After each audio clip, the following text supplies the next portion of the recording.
I am not a sneakerhead, and I'm totally okay with that.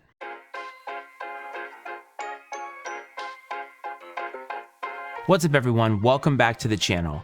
As always, I'm your host, Matt, and today I want to talk about what it means to be a sneakerhead. Reason that I bring this up is because I've seen a lot of discourse, and you usually see this about once a year, kind of defining the criteria of what makes a sneakerhead. To me, it is a subjective question, and to me, the question at times can feel a little bit silly because for me, sneaker love is the most important element of being a part of this culture. But I do recognize that there are levels to this, and I want to talk about my personal journey through sneakers since getting back into it in 2018 and how all of my opinions and the changes that I've made to it have formulated who I am today.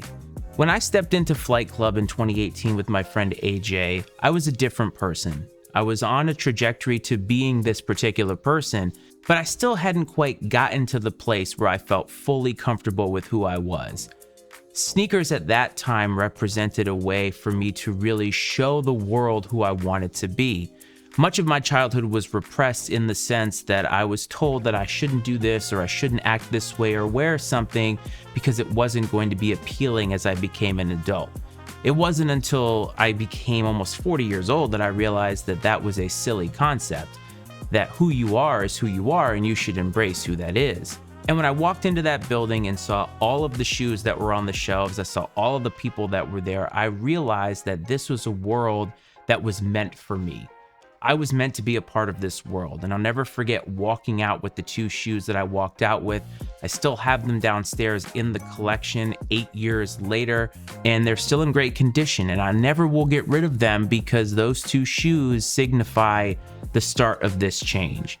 And so for 2018 and 2019, I really dove into what it meant to be a sneaker person. One thing that I realized very, very quickly was there was a lot of criteria that sort of said this is how you have to be in order to be a sneaker person, or this is what you have to do to be accepted as a sneaker person. And I know for me, I felt a lot of pressure in trying to figure out how to do that.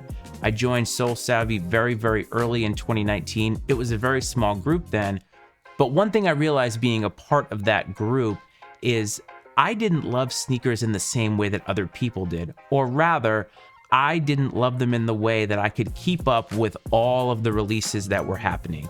People in that group were buying every single release, and I felt so much pressure to be able to cop these shoes, but also knowing that at that time, they just weren't as available as they are now. That is a huge change in the culture, but at the time, when I thought that I needed to be a certain way, or I thought that I needed to act a certain way, I was searching for a form of identity in this culture.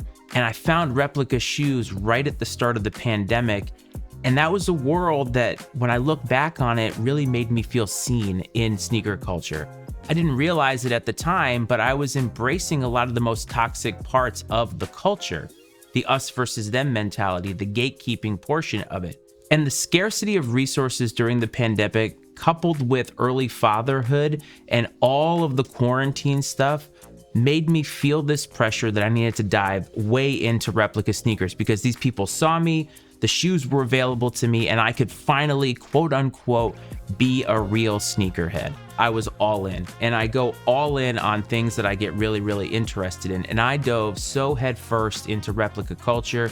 I bought so many of them. I felt like I had to buy all of them. And that's one thing, again, I didn't realize is that I was exhibiting some of the worst traits of the culture. The feeling that you needed to do it a certain way. And I bought so many, and I realized very, very quickly that maybe this wasn't the right way, that it wasn't satiating any type of satisfaction. It wasn't giving me a sense of satisfaction. But one thing happened in that time frame that I think really formulated who I am today, and it's when I started making content. Believe it or not, the first ever video that I made was a terrible video review of a replica sneaker. It was posted to Reddit. I'm not even sure if it's still there anymore, but it was that video that got me invigorated to do more. I had started to do podcasts in 2020, and I moved on to video. I was doing it on my iPhone right where I'm sitting here, which used to look a lot different. I was filming a shoe with my iPhone, no microphone, nothing. When I look back on it, I thought that I was killing it. I really thought that I was doing something big. And as I started making more of those videos, I started realizing that I wanted to do more. I wanted to do more production. I wanted them to be a lot better than they were. And that need never got satiated either. I also looked around the replica market and realized that the people that were involved were exhibiting the same traits as the people that were involved in retail. And then when I looked around the creator space around replica sneakers, I realized that there was really no future in it, because what I was doing, even though I felt like it was great, that was the same thing that everybody else was doing.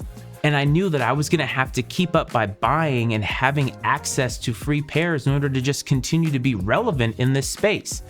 I didn't want that. It felt like a job. And one of the best things ever happened in that journey. My channel got canceled. It got canceled overnight. I woke up, it was gone. I'll never forget the feeling of relief that I had when that happened. It meant that I was a clean slate. I could do whatever I wanted. And that was the moment that changed my mind in how I was going to be. It took a little bit of time to sort of transition to this current version, but it's when I started doing YouTube. It's when I started doing Fire Footwear as an audio podcast. And along the way, I've changed a lot of opinions about replica sneakers and also lots of opinions about how I want to live the culture. One thing that I've also heard about being a sneakerhead is that you have to respect the history of sneakers. And one thing that I look back on is that I've always done that. When I got into it in 2018, man, I was on StockX all the time just looking at shoes. I would see things that I liked, I'd go and research them, and I started learning about the history. And as I started doing content, I also started learning about the history. One of the best things that ever happened outside of creating content when I was into replica sneakers was the fact that I had access to historical pairs.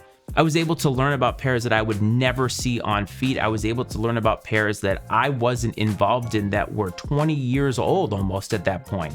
And to me, that was a great thing because I started diving deep into that.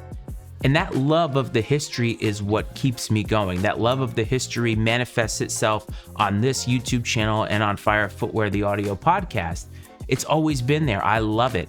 It's why I've been copying so many OG colorways. It's why I've been copying a lot of shoes that just haven't come out. Having the ability to have them and get them in an authentic way has continued to invigorate me. And I think it will always invigorate me. So while maybe I didn't live the culture in the best possible way from 2019 all the way until probably 2021, I did get into the history, and I'm so proud of the fact that I love it. I'm so proud of the fact that I still want to learn more about it.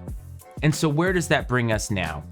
Well, one of the things that I've realized is that my idea that you had to live the culture in a certain way, and a lot of people's ideas that you have to me has completely flipped.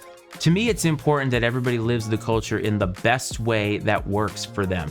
People that question who is a sneakerhead and who is not, they're living the culture in their own way, and there's absolutely nothing wrong with that. The people who keep all their boxes, or the people who feel like they need to cop every single shoe, there's nothing wrong with that. There should never be any judgment in how anybody lives the culture. Even though I'll never buy another replica pair again, I will never judge my friends who do. I will never judge people who wear them because it's their money, it's their life, and they're living the culture that works for them. To me, it's all about authenticity. Authenticity is the most important trait a person could have, in my opinion, because when you're authentic, it leads to so many other great avenues. Your relationships, your connections to people are so much more rich, they're so much more deep. And I want people to be 100% their authentic self all the time.